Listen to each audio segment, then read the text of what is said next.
Malgré l'écran cieux du néant, c'est pour mieux nous manger enfants et les silences et les boucans, faut vivre. Et bien qu'aveugle sur fond de nuit, entre les gouffres infinis des milliards d'étoiles qui rient, faut vivre. Malgré qu'on soit pas toujours beau et que l'on ait plus ses 16 ans et sur l'espoir un chèque en blanc, faut vivre. Malgré le cœur qui perd le nord au vent d'amour qui souffle encore et qui parfois encore nous grise, faut vivre. Malgré qu'on n'ait pas de génie, n'est pas Rimbaud qui veut Pardi et qu'on se cherche un alibi. Malgré tous nos morts sans coquette qui errent dans les rues de nos têtes, faut vivre. Malgré qu'on soit brave et salaud, qu'on ait des complexes à gogo et qu'on les aime, c'est ça le pire, faut vivre. Malgré l'idéal du jeune temps qui s'est usé au nerf du temps et par d'autres prix en chantant, faut vivre. Malgré qu'en se tournant vers le passé, on est effrayé de s'avouer qu'on a tout de même un peu changé. Oui. Malgré que le soit de passage, qu'on vive en fou, qu'on vive en sage, tout finira dans un naufrage. Faut vivre. Malgré qu'au ciel de nos poitrines, en nos sentinelles endormies, dans un bruit d'usine gémit, le cœur aveugle qui funambule sur le fil du présent qui fuit. Faut vivre.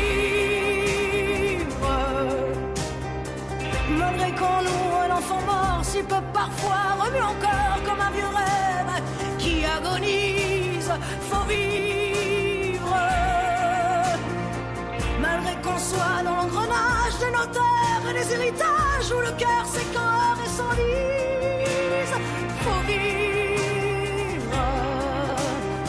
Malgré qu'on fasse de l'humour noir sur l'amour qui nous en fera boire jusqu'à ce qu'ils nous disent au revoir, faut vivre.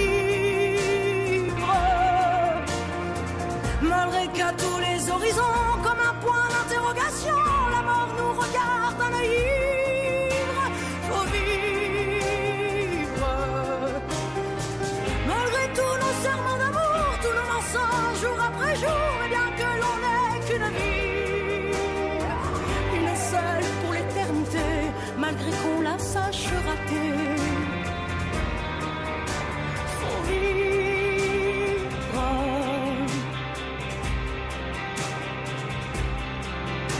Faut vivre. Faut vivre.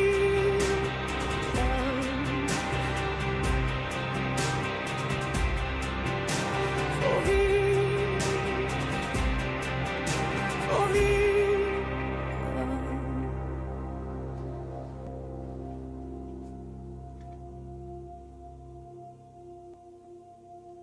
Faut vivre.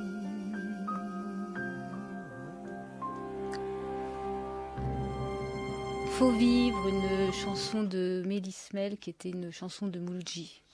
Sur Radio Libertaire, c'est encore nous.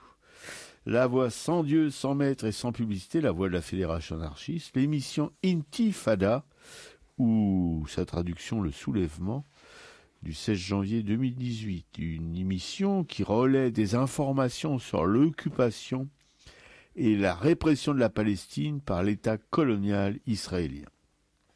Voilà, c'est la deuxième. On va essayer au fil du temps de s'améliorer, si on peut dire ça comme ça. Nous souffrons d'un mal incurable qui s'appelle l'espoir. Espoir de libération et d'indépendance. Espoir d'une vie normale où nous ne serons ni héros, ni victimes. Espoir de voir nos enfants aller sans danger à l'école. Espoir pour une femme enceinte de donner naissance à un bébé vivant dans un hôpital et pas à un enfant mort devant un poste de contrôle militaire. Espoir que nos poètes verront la beauté de la couleur rouge dans les roses plutôt que dans le sang. Espoir que cette terre retrouvera son nom original. terre d'amour et de paix. Merci de porter avec nous le fardeau de cet espoir. Et c'est de Mahmoud Darwish, un poète, magnifique poète palestinien. Voilà. Et notre camarade chéri Piquécou, il y a notre camarade chéri Patrick, et Piquécou aussi fait partie de nos camarades chéris, va pour cette deuxième émission poursuivre sur l'histoire de la Palestine. Voilà, elle s'appuie pour ça sur des documents vérifiables, incontestables, malgré toute la mauvaise foi que pourraient avoir nos contradicteurs. Oui, en fait, c'est un documentaire d'une historienne qui s'appelle Simone Bitton, donc qui en 2 heures sur un documentaire de 2 heures, en fait, raconte l'histoire de la Palestine de la fin du 19e siècle. Elle, je crois qu'elle s'arrête à la première intifada. Nous, on continuera probablement plus tard. Donc, il y a 2 semaines, j'avais raconté ce début de l'histoire de la Palestine en s'arrêtant en 1910. Les Juifs représentaient 8% de la population. Donc en 1910, en fait, David Grun arrive de Pologne et commence sa carrière de militant sous le nom de David Ben Gourion. Donc dans 40 ans, ce David Ben Gourion sera le chef de l'État d'Israël. La Première Guerre mondiale ravage l'Europe. Le Kaiser Guillaume II est reçu à Constantinople. Le sultan Mehmed V ne maîtrise plus le pouvoir. Et son gouvernement donc le pousse à rentrer en guerre aux côtés de l'Allemagne contre la France et l'Angleterre. C'est une erreur qui lui coûtera son trône et son empire, et ce sera le coup de grâce de l'Empire ottoman. Hussein, qui est le shérif de la Mecque, qui est le chef de la puissante famille des Hachémites, pour vaincre les Turcs, donc les Britanniques ont besoin de ce chef. Donc ils lui promettent un grand royaume arabe uni à condition de lancer la guerre sainte contre Constantinople. Et c'est là qu'intervient aussi ce colonel Lawrence d'Arabie, qui est un agent secret britannique, qui est reçu par le fils du shérif, qui s'appelle Faisal, qui lui, Faisal, veut être roi de Syrie. Lawrence lui promet qu'il le sera, et donc ils vont ouvrir aux Anglais la route de Damas, et là c'est la grande révolte des Arabes contre les Turcs. Nous sommes en 1916. En fait, les provinces arabes sont déjà partagées entre la France et l'Angleterre. Entre-temps, dans une chambre d'hôtel à Paris, il y a 2 hauts fonctionnaires qui se marchandent la Syrie, le Liban et l'Irak.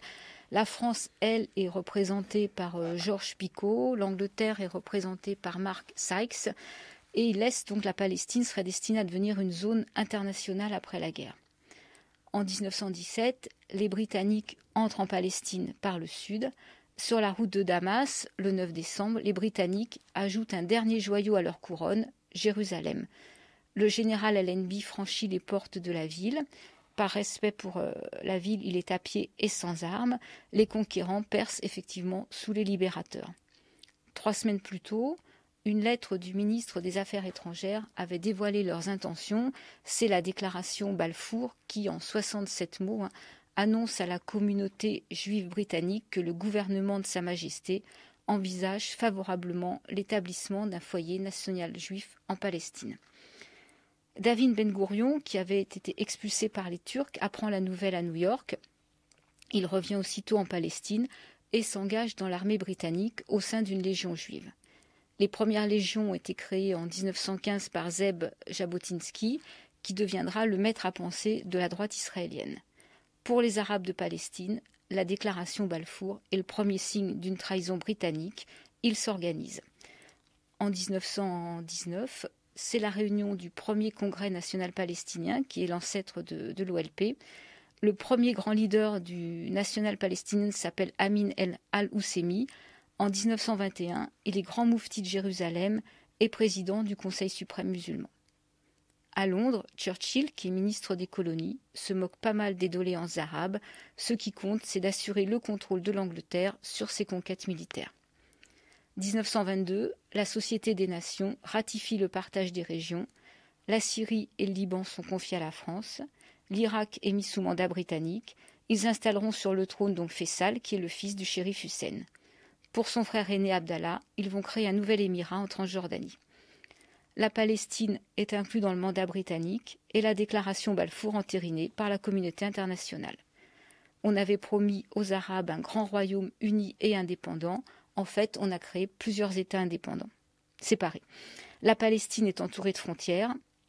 C'est la fin d'un grand rêve pour les Arabes du Moyen-Orient. Et les Anglais vont rester 30 ans en Palestine. Au port de Jaffa arrive Sir Herbert Samuel, qui est le premier haut-commissaire britannique. Il est juif. Quelques mois après sa prise de fonction, des émeutes provoquent la mort de 46 émigrants juifs. En 10 ans, la colonie juive reçoit 100 000 immigrants russes et polonais et passe de 11 à 17% de la population locale. Depuis 20 ans, les Juifs d'Europe et d'Amérique remplissent les tirelires du Fonds national. Des films de propagande donnent l'idée que la Palestine est une terre aride, à défricher. On raconte la naissance de Tel Aviv, construite sur les ruines quand même de 7 villages palestiniens, aux portes de la ville arabe de Jaffa. Donc on voit tout ça c'est mis en image, on voit dans la joie et la bonne humeur les immeubles qui se construisent. Et que devient la population arabe ? La population arabe, elle n'est pas filmée, ou alors de manière tronquée, comme la grande place de Jaffa, où on voit des écrivains publics, où on voit un spectacle de magie sur la plage. Nous sommes en 1929, on ne montre pas la colère qui gronde. Robert ? Oui. Oui, c'est le début de la tragédie, voilà. Mis en place par ces chers camarades britanniques, qui sont, on peut le dire, les rois de l'embrouille. Voilà, ils sévissent comme ça depuis la grande Élisabeth Ier. C'est leur politique étrangère. Voilà. Ils n'ont jamais varié. Ils continuent avec le Brexit d'ailleurs. C'est pas nouveau.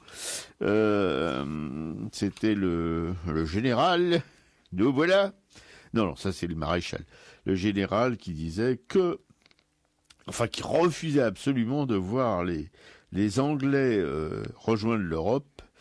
Et parce qu'il savait très bien comment ça se terminerait probablement, et il avait raison.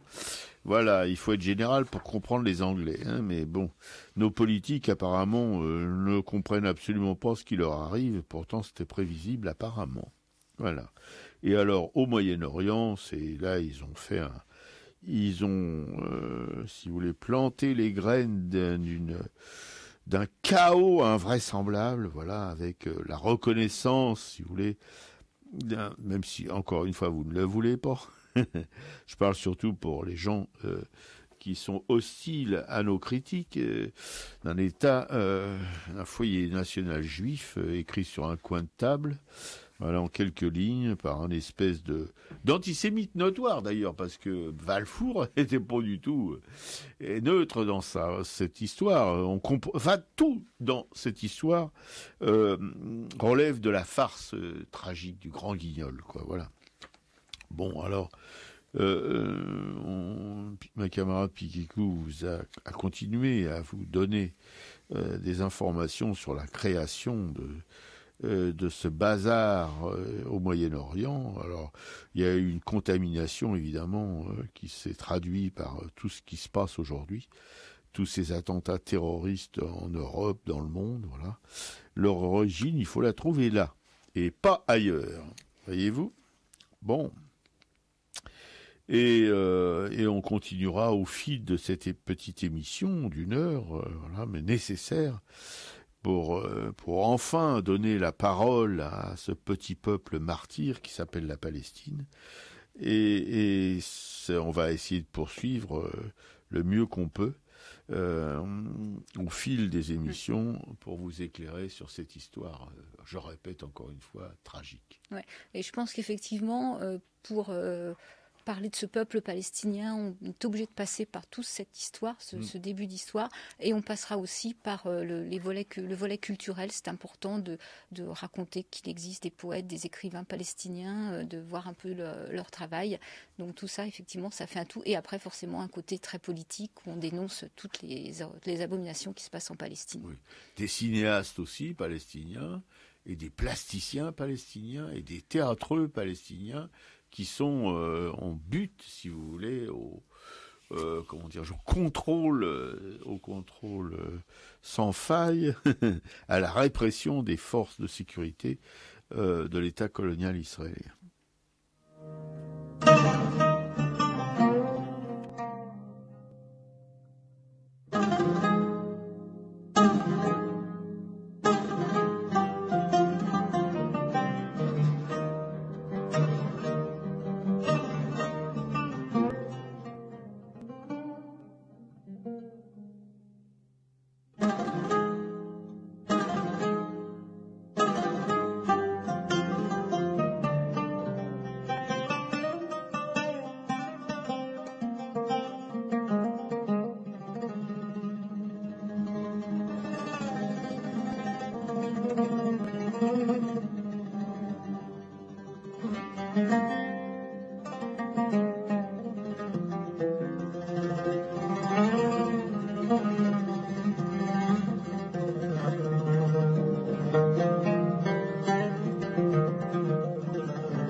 Voilà, c'était Hawass par le trio Joubran. Le trio Joubran, c'est un groupe, ce sont trois frères musiciens qui jouent de l'oud. Ce sont des Palestiniens qui sont de nationalité israélienne et qui sont de confession chrétienne.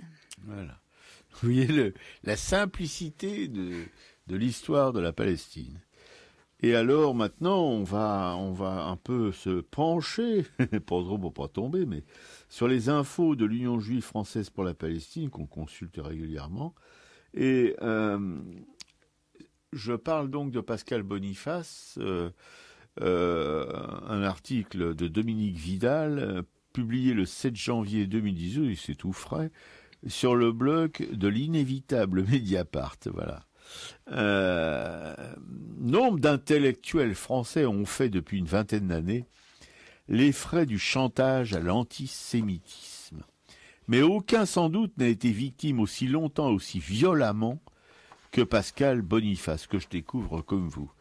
D'où l'intérêt de son témoignage sobrement intitulé « Antisémite ». Par les temps qui courent, défendre la politique israélienne n'a rien d'aisé. Oui, c'est le moins qu'on puisse dire. Plus Benyamin Netanyahou et ses alliés rivaux Naftali Bennett et Avigdor Lieberman notamment se radicalisent, et plus ils s'isolent au plan international. Pour justifier la colonisation galopante, les projets d'annexion, la répression contre les Palestiniens, le blocus de Gaza, il faut des trésors de mauvaise foi. C'est le moins qu'on puisse dire là aussi.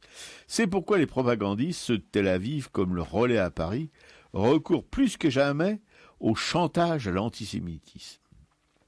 Le raisonnement est simple. À défaut d'arguments favorables à l'action des dirigeants israéliens, on tente de délégitimiser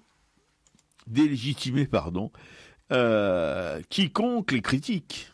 C'est assez courant comme réaction des totalitaires. Toute mise en cause de la politique d'Israël est présentée comme anti-juive. Voilà. Comme si la politique d'un pays, comme si vous voulez, on attaquait une religion en attaquant un pays. C'est un peu curieux quand même. Et a fortiori, tout antisioniste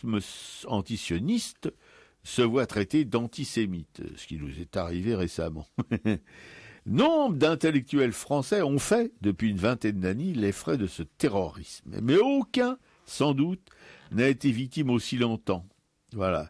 Que ce Pascal Boniface, depuis qu'il eut en 2001 le malheur de rédiger une note destinée à la direction du Parti socialiste, dont il était à leurs membres, pour critiquer la timidité de celui-ci sur le Proche-Orient. La timidité du Parti socialiste, c'est un doux euphémisme. Bon.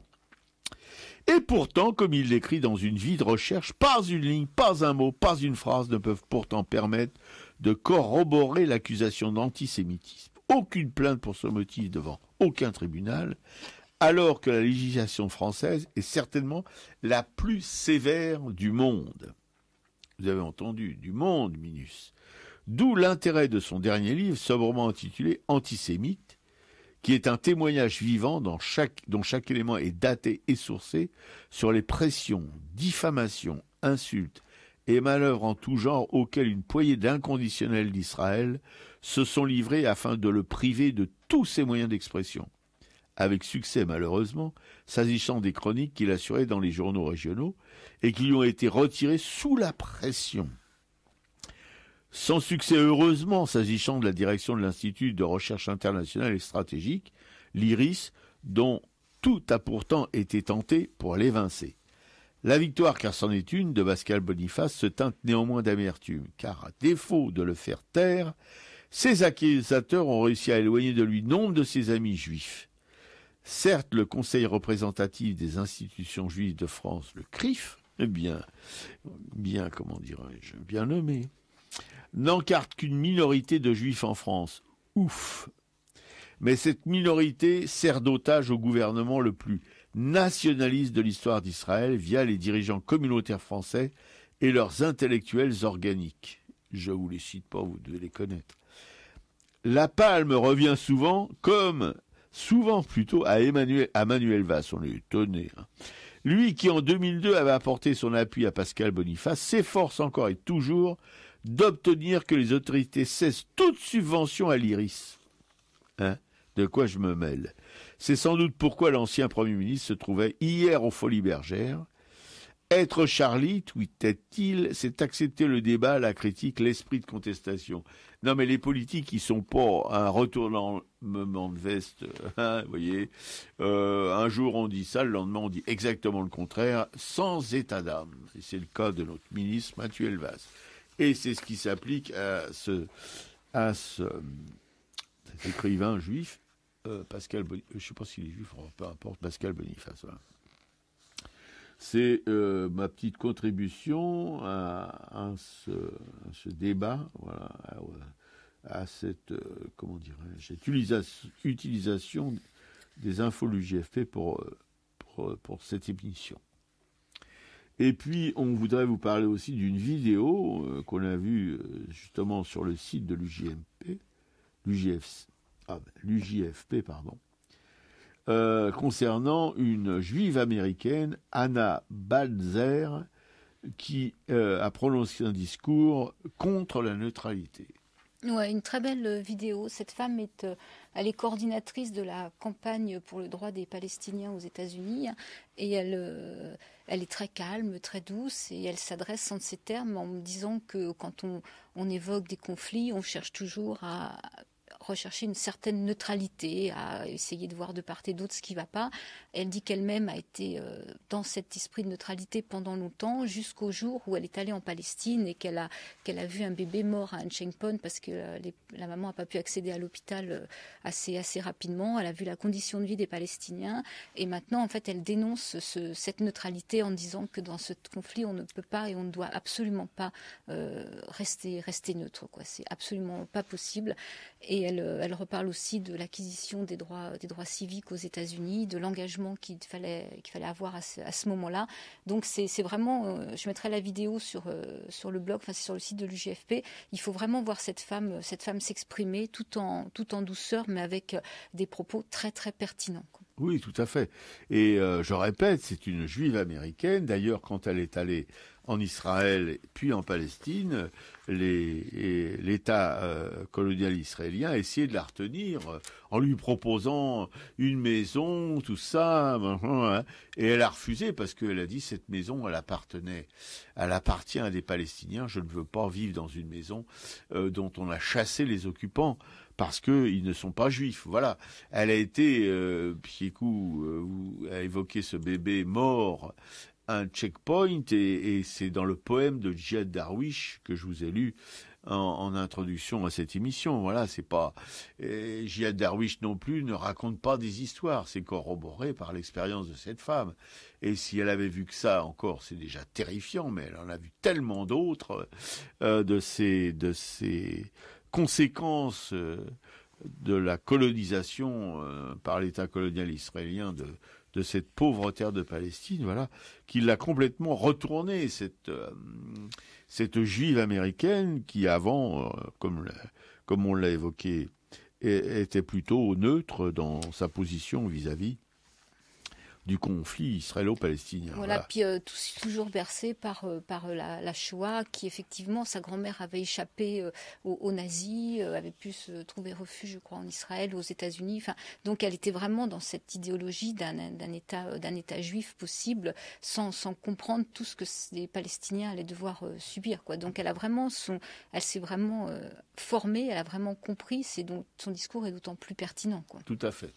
Ouais, et ce qui gâche rien, c'est qu'elle est très calme, elle a une silhouette vraiment, voilà, une magnifique robe verte, il y a la couleur de la Palestine d'ailleurs, entre autres, voilà. Bon, bah écoutez, c'est vraiment un petit film à voir, c'est en anglais, mais c'est sous-titré en français, donc vous pouvez suivre le discours sans problème, c'est en regardant cette vidéo que ma camarade vous mettra sur notre blog.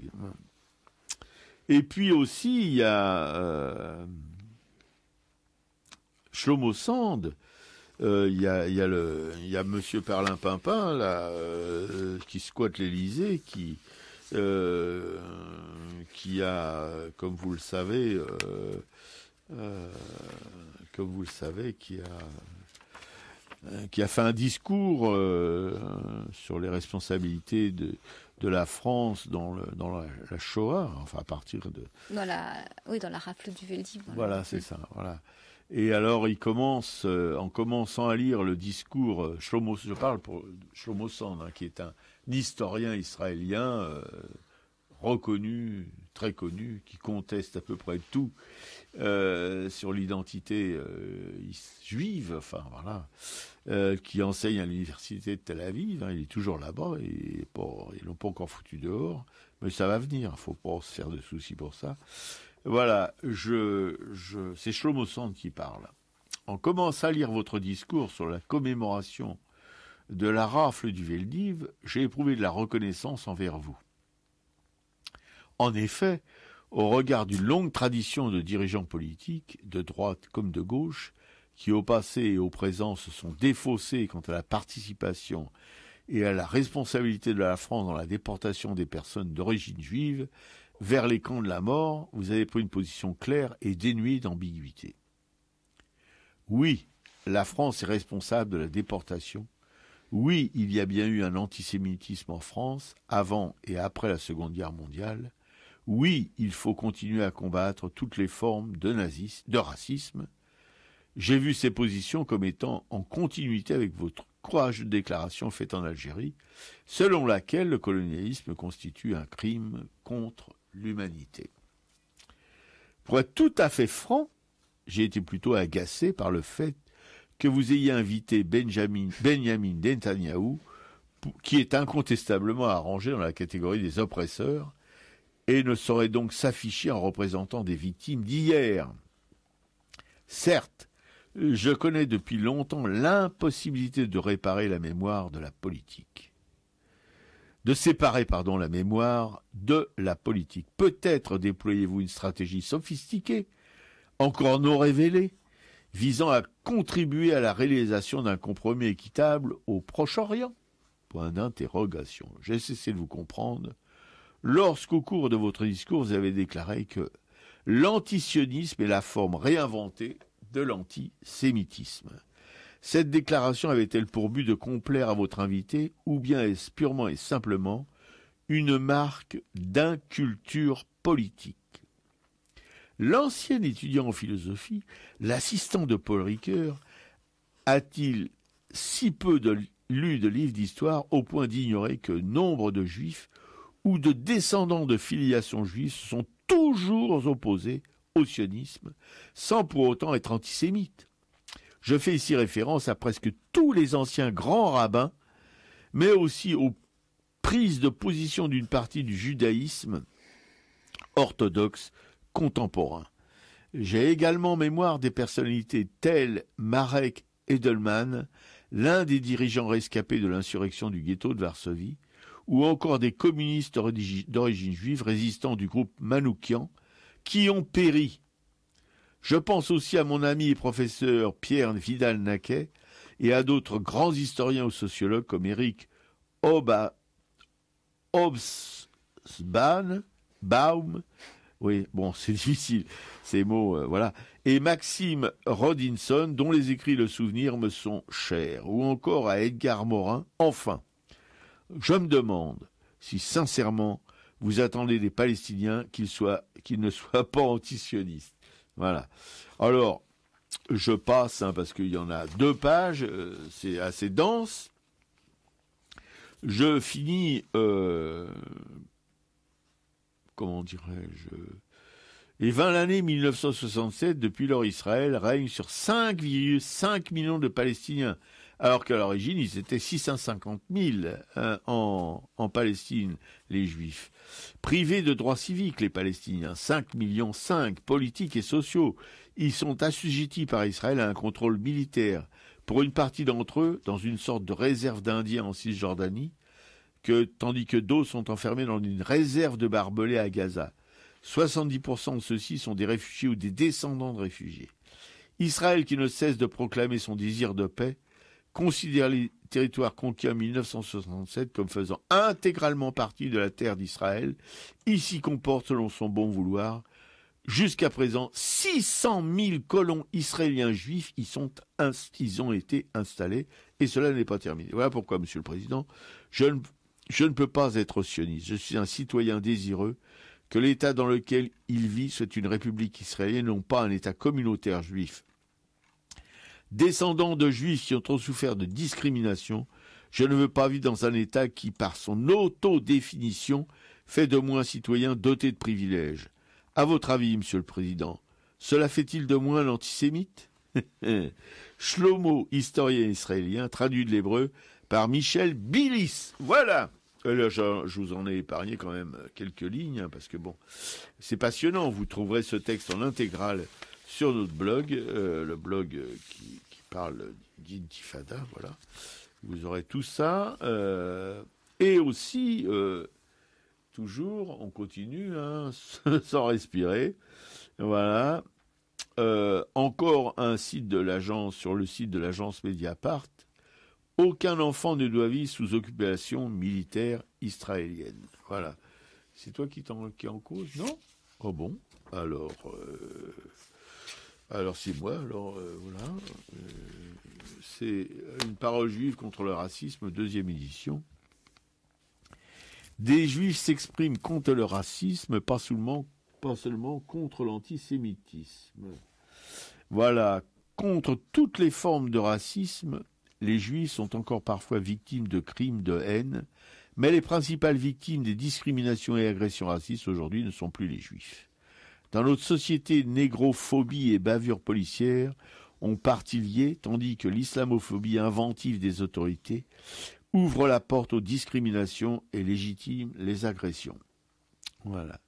Musulmans, musulmanes, noirs, asiatiques, réfugiés, tout ça c'est au féminin pluriel, homosexuels, les formes du racisme changent, mais les procédés comparables d'exclusion sont à l'œuvre.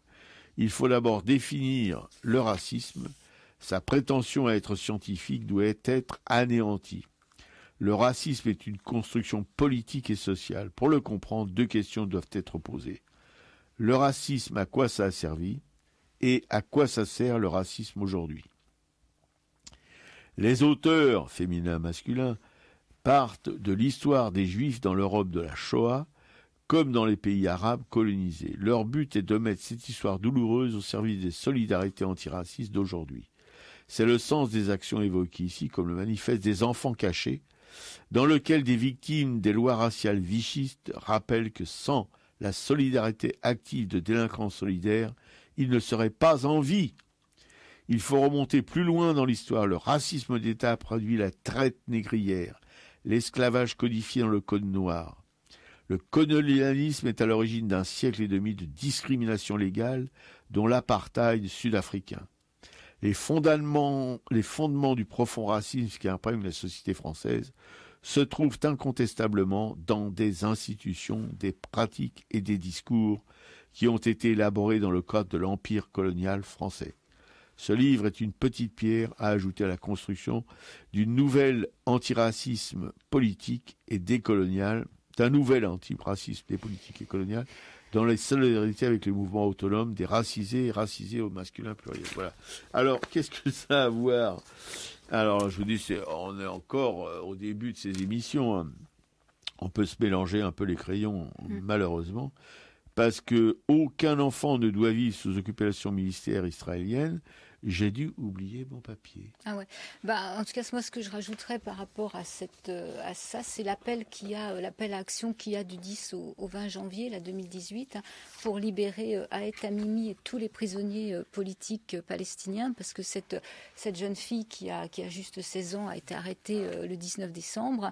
Elle avait giflé un soldat israélien, elle avait peut-être lancé des pierres. Enfin, bon, elle harcèle régulièrement les soldats israéliens depuis qu'elle est toute gamine. Elle a l'habitude, hein, son père est un militant, il a été beaucoup en prison, elle connaît un petit peu tout ce système, et donc elle a été arrêtée, et là il y a 12 chefs d'inculpation qui sont retenus contre elle, donc elle risque effectivement de purger plusieurs années de prison. On avait vu dans ce film Derrière les fronts, là, ces femmes qui témoignaient de ce qu'elles avaient subi, et il y avait une jeune femme, c'est pareil, qui très jeune avait fait 8 ou 9 années de prison. Donc là, elle risque vraiment de se retrouver en prison. On sait que quand les Palestiniens sont traduits devant les tribunaux militaires, hein, il y a pratiquement 100% de chance, c'est pas ce qu'il faudrait dire, pour qu'ils soient condamnés, qu'ils aillent en prison. Donc là, il y a tout un mouvement donc pour soutenir Ahed Tamimi et donc tous ces prisonniers palestiniens.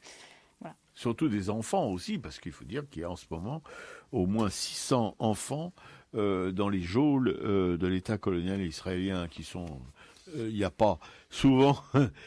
pour cette petite Tamimi, là, il y a des films qui montrent quand elle fout des baffes à la soldatesque, qui quand elle leur fout des coups de pied. Mais la dernière fois que c'est arrivé, c'est parce que autour d'elle, il y a des enfants qui sont morts, des petits gamins, des gamins qu'elle connaissait, qui ont été tués d'une balle dans la tête. C'est la nouvelle technique des forces de répression de l'État colonial israélien. Ils tirent directement dans la tête des gamins, comme ça, il n'y a pas de procès à faire, des procès qui sont toujours à charge. Il n'y a pas de, il y a rien à décharge, voilà, même sans preuve. Voilà, les gamins, s'ils sont dans un endroit où ils devraient pas être, eh bien, ils se retrouvent en prison, voilà, ou morts, plus souvent.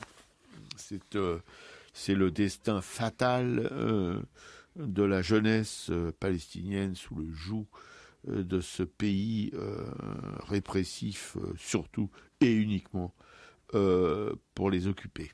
Ouais, alors sa maman avait été arrêtée aussi, je crois qu'elle n'a pas été libérée, sa cousine avait été arrêtée en même temps qu'elle, mais la cousine a été libérée, mais je crois que la maman d'Ahed est aussi en prison. Voilà.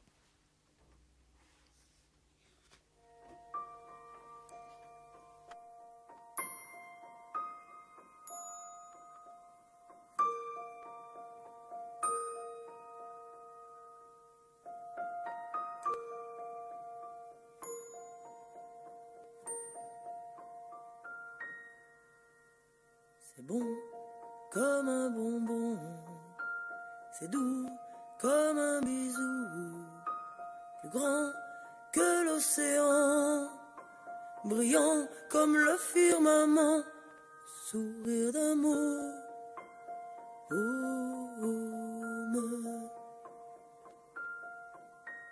Promesse à l'espièglerie, ça chante comme un chant fleuri, ça se demande pas, ça ne s'achète pas, le sourire d'amour.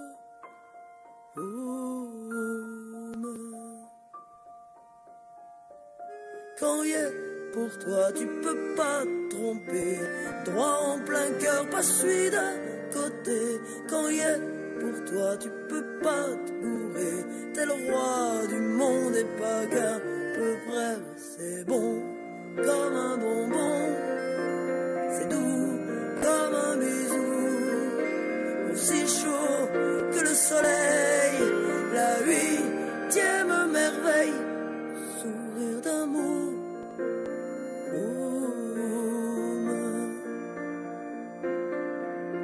Sucré comme du caramel, sentiment d'être immortel, ça stoppe les armes, ça tire les larmes,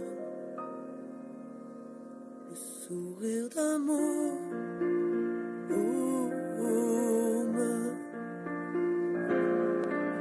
Quand il est pour toi, tu peux pas te tromper, droit en plein cœur, pas celui d'un côté. Quand il est pour toi, tu peux pas te bourrer, t'es le roi du monde et pas qu'à peu près, ouais c'est bon comme un bonbon, c'est doux comme un bisou, ça efface la galère, tu porterais la terre entière, sourire d'amour.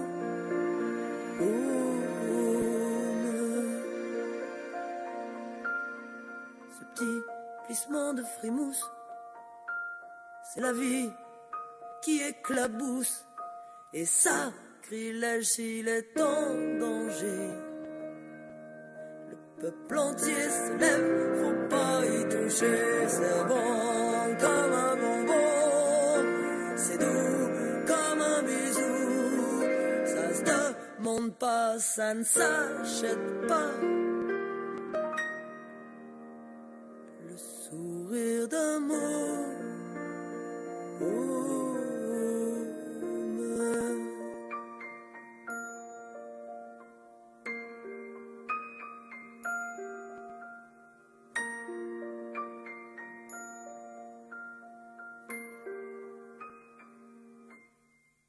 C'était Le sourire d'un môme, interprété par Flo. Oui, et vous êtes toujours sur Radio Libertaire, la voix sans Dieu, sans maître et sans publicité, la voix de la Fédération anarchiste. L'émission Intifada, traduction Le Soulèvement, où on essaye de relayer, si vous voulez, des informations vérifiables sur l'histoire tragique de la Palestine hier, aujourd'hui et probablement demain. On n'est pas très optimiste, voilà. Et tout de suite... Ouais, je voudrais d'abord m'excuser auprès de Michel, à qui j'ai raccroché rapidement, parce que la chanson se terminait, qui me donnait des infos sur des bouquins qu'elle avait lus. Elle me parlait d'un bouquin de Shlomo Sand et puis d'un livre qu'il faudrait essayer de retrouver ce qu'il est. C'est sur justement des Juifs en Afrique du Sud qui étaient partis voir en Israël ce que c'était et qui avaient trouvé ça bien pire qu'en Afrique du Sud. Ouais. Donc voilà, il faut que je fouille un petit peu là-dedans. Donc merci Michel. Ouais. Bon, eh ben, écoute, tu y vas pour le point presse culturel. Alors, dans le point culturel, on peut commencer par un poème. En fait, la dernière fois, j'avais lu une nouvelle d'un bouquin qui s'appelait Seulement 10 mètres. Et là, c'est un poème.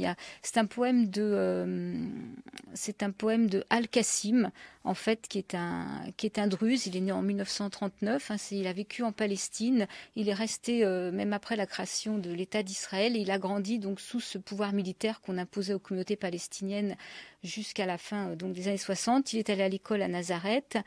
Il a participé à l'épanouissement de la littérature de résistance palestinienne, il reste une voix donc puissante contre cette oppression. Et il est l'un des premiers en fait membres de la communauté druze qui a refusé de servir dans l'armée israélienne. Et tout au long de son existence, il a dû subir des périodes de résidence surveillée, d'emprisonnement, de harcèlement par la police secrète du Shin Bet et par la censure. Voilà. Mais Al-Qasim reste avant tout un écrivain actif qui fait parler les Palestiniens de l'intérieur, et il a écrit des poèmes, il a écrit des pièces de théâtre, et il est traduit dans plein de langues différentes. Il a été traduit en anglais, en français, en turc, en russe, en allemand, en espagnol, en grec, en italien, en tchèque, en vietnamien, en persan et en hébreu. Donc là, c'est un poème Alors, il est mort à l'âge de 75 ans, il est mort le 20 août 2014 d'un cancer. Donc là, ce poème s'appelle « Je résisterai ». Je perdrai peut-être, si tu le désires, ma subsistance. Je vendrai peut-être mes habits et mon matelas. Je travaillerai peut-être à la carrière comme portefaix, balayeur des rues. Je chercherai peut-être dans le crottin des grains. Je resterai peut-être nu et affamé, mais je ne marchanderai pas, ô ennemi du soleil, et jusqu'à la dernière pulsation de mes veines, je résisterai. Je résisterai. Tu me dépouilleras peut-être du dernier pouce de ma terre, tu jetteras peut-être ma jeunesse en prison, tu pilleras peut-être l'héritage de mes ancêtres, tu brûleras peut-être mes poèmes et mes livres, tu jetteras peut-être mon corps aux chiens, tu laisseras peut-être notre village l'épouvantail de la terreur, mais je ne marchanderai pas, ô ennemi du soleil, et jusqu'à la dernière pulsation de mes veines, je résisterai. Tu éteindras peut-être toute lumière dans ma vie, tu me priveras peut-être de la tendresse de ma mère, tu falsifieras peut-être mon histoire, tu mettras peut-être des masques pour tromper mes amis, tu élèveras peut-être autour de moi des murs et des murs, tu me crucifieras peut-être un jour devant des spectacles indignes. Ô ennemi du soleil, je jure que je ne marchanderai pas, et jusqu'à la dernière pulsation de mes veines, je résisterai, je résisterai. Oui, c'est assez bouleversant. Voilà, et cet article du Monde diplomatique, 50 ans d'impunité, c'est à cause de quoi ? Oui, alors 50 ans d'impunité, voilà, c'est dans le dernier Monde diplomatique du mois de janvier. Il y a un grand article de Charles Landerlin et il y a un petit encadré de Akram Belkaïd qui retrace effectivement les 50 ans d'impunité de l'État d'Israël. Donc, le 4 juillet 1967, l'Assemblée générale des Nations unies adopte une résolution qui invalide les mesures prises par Israël pour modifier le statut de la ville de Jérusalem. Elle réitère cette position le 14 juillet avec la résolution 2254. De son côté, le Conseil de sécurité des Nations unies se prononcera à plusieurs reprises sur ce sujet. Le 21 mai 1968, la résolution 252 considère que toutes les mesures et dispositions législatives et administratives prises par Israël, y compris l'expropriation de terres et de biens immobiliers qui tendent à modifier le statut juridique de Jérusalem, sont non valides et ne peuvent modifier ce statut. Une position répétée par les résolutions 267 et 298. Le 1er mars 1980, une nouvelle résolution considère que toutes les mesures prises par Israël pour modifier le caractère physique, la composition démographique, la structure institutionnelle ou le statut des territoires palestiniens et des autres territoires arabes occupés depuis 1967, y compris Jérusalem ou de toute partie de ceux-ci, n'ont aucune validité en droit, et que la politique et les pratiques d'Israël consistant à installer des éléments de sa population et de nouveaux immigrants dans ces territoires constitue une violation flagrante de la Convention de Genève du 2 août 1949 relative à la protection des personnes civiles en temps de guerre. Donc le 30 juin 1980, le Conseil de sécurité réaffirme dans sa résolution 476 la nécessité impérieuse de mettre fin à l'occupation prolongée des territoires arabes occupés par Israël depuis 1967, y compris Jérusalem, et juge que toutes les mesures qui ont modifié le caractère géographique, démographique et historique et le statut de la ville sainte de Jérusalem sont nulles et non avenues. Le 20 août 1980, la résolution 478 décide de ne pas reconnaître la loi fondamentale et les autres actions d'Israël, qui, du fait de cette loi, cherchent à modifier le caractère et le statut de Jérusalem, et demande aux États qui ont établi des missions diplomatiques à Jérusalem de retirer ces missions de la ville sainte. Et enfin, le 23 décembre 2016, le Conseil de sécurité réaffirme que la création par Israël de colonies de peuplement dans le territoire palestinien occupé depuis 1967, y compris Jérusalem-Est, n'a aucun fondement en droit et constitue une violation flagrante du droit international et un obstacle majeur à la réalisation de la solution à deux États et à l'instauration d'une paix globale juste et durable. Donc effectivement, 50 ans d'impunité. D'accord. Et cette histoire du marché maghrébin, du quartier maghrébin qui est détruit en 67, c'est ça? Alors ça, c'est une émission qui est passée sur RFI, dans une émission qui s'appelle la Marche du Monde. Donc c'était Jérusalem 1967, le secret de l'esplanade du mur. Et en fait, c'est un documentaire, c'est une émission documentaire qui raconte comment, en fait, lors de la prise de Jérusalem en 1967, tout un quartier maghrébin qui était installé devant le mur, en fait, a été dégagé en l'espace d'une nuit par 15 entrepreneurs serviles qui ont accepté de démonter complètement ce quartier, qui était un quartier populaire et qui était là depuis très longtemps, quoi. Ouais. Donc c'est bien un quartier maghrébin. C'était pas des Juifs séfarades, c'était des Maghrébins. Des Maghrébins, voilà. Bon, et puis aussi ce film 1001 jours de Frédéric Lafont. Tu peux nous en dire un mot? Alors on en avait parlé dans notre émission à Racaille, mais effectivement on va en reparler un petit peu. C'est un film documentaire qui va nous montrer donc des images du conflit et de la situation en Palestine, des images qu'on a déjà vues à plusieurs reprises. Mais justement ce documentaire, je trouve, va un peu plus loin dans la mesure où en dernière partie il y a quand même il y a des images il y a de l'espoir, en fait. Il y a de l'espoir où on raconte quand même comment des fois les peuples ont coopéré quand même les uns avec les autres, comment la paix peut être envisageable. Et ça fait du bien. En plus, c'est très très bien filmé. C'est raconté, alors c'est un réalisateur homme, mais c'est raconté par une voix de femme, ce qui va très bien, je trouve, avec toutes ces images. Tout à fait, oui. Ouais. Non, c'est un film qu'on vous recommande, 1001 jours de Frédéric Lafont. Voilà, ça se termine tranquillement. Je me suis un peu mélangé les crayons.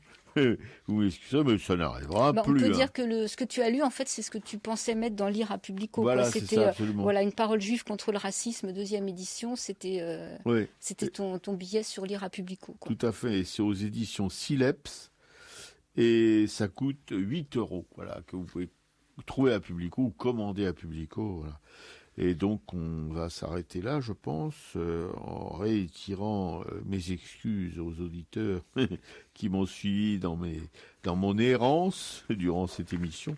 Mais ça va s'arranger, hein, là, il n'y a pas de problème. Voilà, c'est aussi l'émotion de toutes ces choses terribles qu'on doit évoquer, qui vraiment, c'est pas les choses qui peuvent dégager l'esprit. Et c'est ça plutôt ça.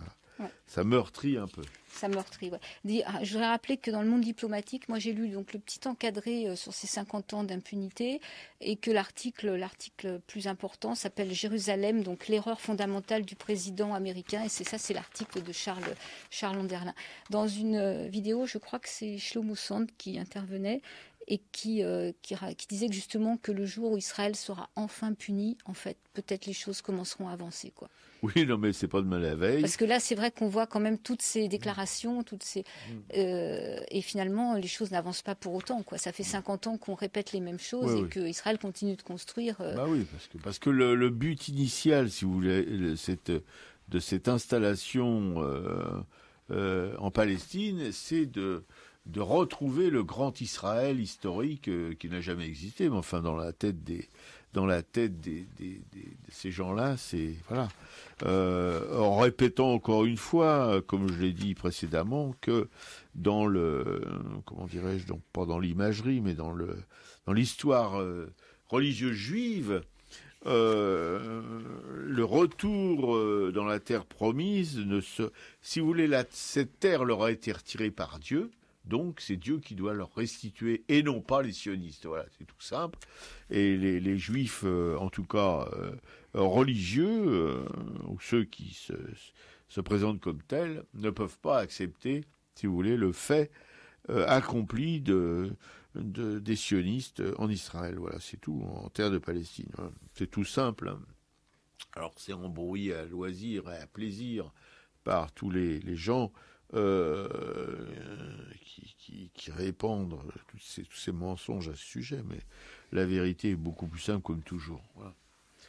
Et on va vous dire au revoir dans 2 semaines.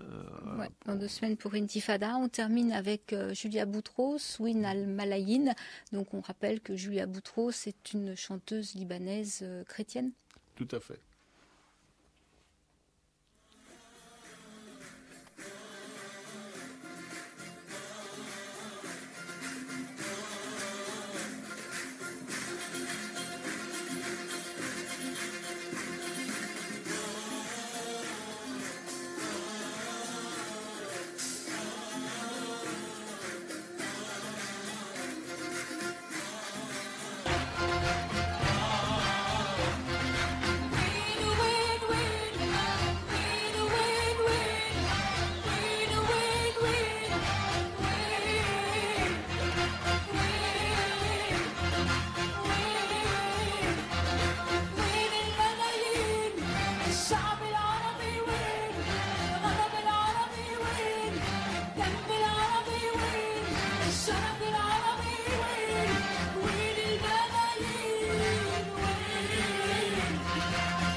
وسط